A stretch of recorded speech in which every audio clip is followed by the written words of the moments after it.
Everybody, welcome to my channel. This is Vasundhara Singh and आज के इस वीडियो में हम प्रैक्टिस करने वाले हैं कुछ important MCQ questions for your board exams of geography as well as for CUET 2025। ठीक है, सो अगर आप अपने ज्योग्राफी एग्जाम्स के लिए प्रिपेयर कर रहे हैं तो this video is for you. यहाँ पर हम कुछ इंपॉर्टेंट क्वेश्चंस को प्रैक्टिस करेंगे।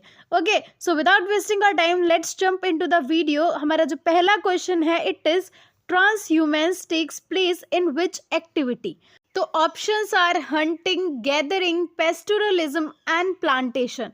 सो यहाँ पर आपको ऑप्शन नंबर सी जो है that is the correct answer, pastoralism. ठीक है, and before going to the next question आप लोग कमेंट्स में बताइए ट्रांसह्यूमेंस होता क्या है। Just define it in a sentence, what is transhumance. ठीक है, next question is in which activity only one type of animal is Rudyard.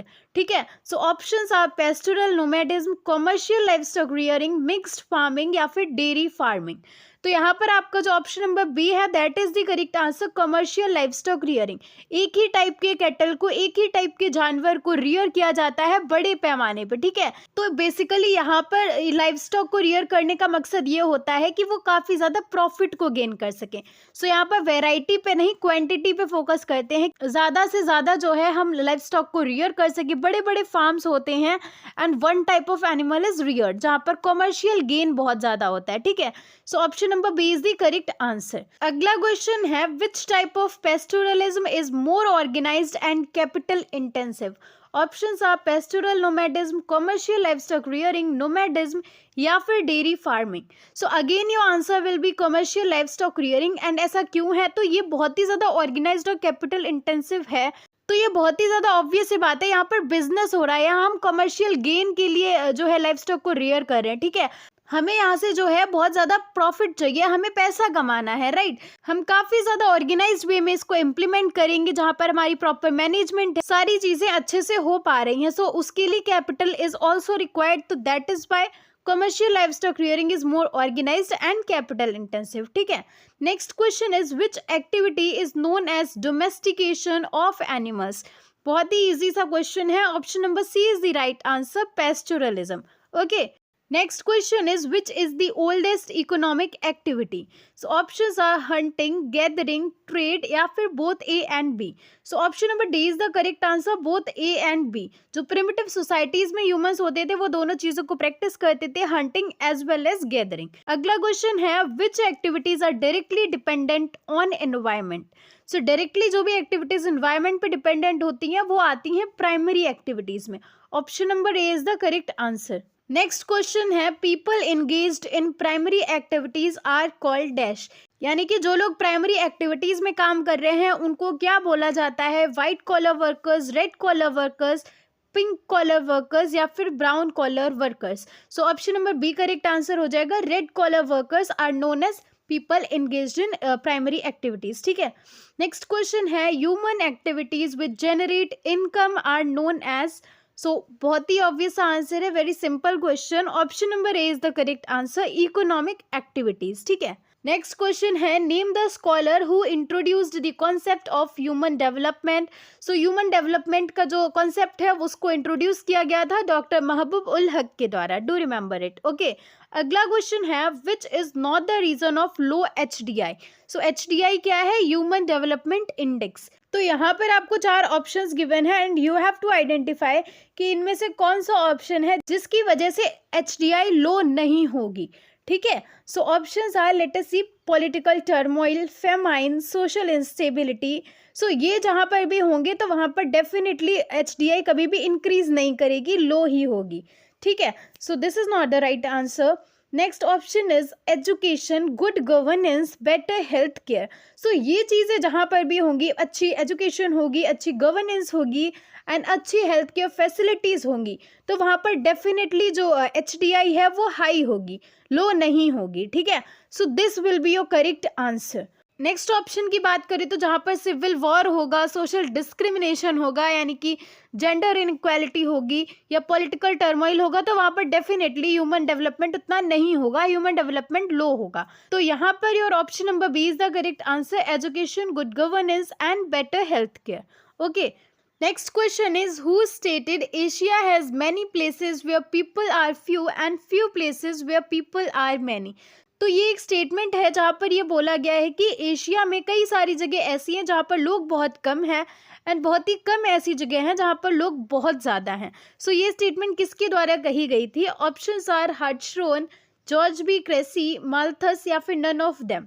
तो option number B is the correct answer. This is stated by George B Cressey. Next question is, migrants who are moving to a new place is called what? So the person who is moving to a new place, उसको वहाँ पर क्या बोला जाएगा? Immigration, इमाइग्रेंट, इमाइग्रेंट्स या फिर immigration. ठीक है, प्रोनाउंसिएशन में थोड़ा थोड़ा सिमिलर ही है. You have to check out the spellings, right. So the person who is moving to a new place, तो उसको बोला जाएगा immigrant. Option number b, right, वो बोला जाएगा. एंड अगर आता है क्वेश्चन कि migrant who are moving from a place, from आ जाएगा किस जगह से जा रहा है, वहां पर उसको क्या बोला जाएगा? तो then it will be emigrant. Option number c. ठीक है, तो फॉर नाउ आपका जो करेक्ट आंसर है that is option number b, immigrants. Okay. Next question is, Kobe Osaka region is in Japan, India, Indonesia या फिर Africa? तो Kobe Osaka reason जो है ये जापान में है, तो option number A is the correct answer. And also do remember, because of industrialization यहाँ पर पॉपुलेशन काफ़ी ज़्यादा है.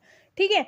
Next question is, what is measured, which is measured in terms of persons per square kilometer? Options are growth of population, immigration of population, density of population या फिर M migration of population. तो यहाँ पर आपका option number C, density of population is the correct answer. हम density of population को measure करते हैं in terms of persons per square kilometre. ठीक है. Next question is, which sub field of geography is called demography? Options are population geography, gender geography, rural या फिर urban geography. So answer हो जाएगा population geography. Demography के अंदर हम पढ़ते हैं पॉपुलेशन के बारे में. It is a science of populations. ठीक है, तो आपका करेक्ट आंसर हो जाएगा option number A, population geography. अगला क्वेश्चन है, neo determinism was introduced by Mars, Griffith, Taylor, Newton या फिर महात्मा गांधी? तो option number B is the correct answer. Griffith Taylor ने इस कॉन्सेप्ट को इंट्रोड्यूस किया था, नियो डिटर्मिनिज्म. नेक्स्ट क्वेश्चन है, the interaction between primitive society and strong forces of nature is termed as. यानी कि यहाँ पर आपसे ये पूछ रहा है, जब प्रिमिटिव सोसाइटी है एंड नेचर के स्ट्रॉन्ग फोर्सेस हैं, विच मीन्स यहाँ पर नेचर डोमिनेट कर रहा है. ठीक है, तो उस चीज़ को क्या बोला जाता है, उस इंटरेक्शन को क्या बोला गया है? Options are environmental determinism, neo determinism, bio determinism या फिर एंटी डिटर्मिनिज्म. सो अगर हम अपने सिलेबस की बात करें तो आपको यहाँ पर दो टर्म्स अच्छे से आने चाहिए. इन्वायरमेंटल डिटर्मिनिज्म क्या होता है और नियो डिटर्मिनिज्म क्या होता है. ठीक है, बाकी के दो तो आपके इस सिलेबस में नहीं है, बाकी you should know what are they. ठीक है, तो option number A is the correct answer. Environmental determinism का मतलब ये होता है the interaction between primitive society and strong forces of nature. ठीक है, ये वो सिचुएशन है जहाँ पर हमारा नेचर डोमिनेट करता है एंड हम जो है नेचर के हिसाब से रह रहे होते हैं.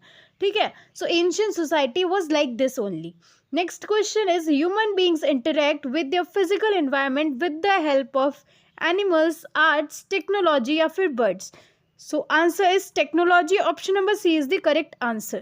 Next question, who among the following defined human geography as conception resulting from a more synthetic knowledge of the physical laws governing our earth and of the relations between the living beings which inhabit it?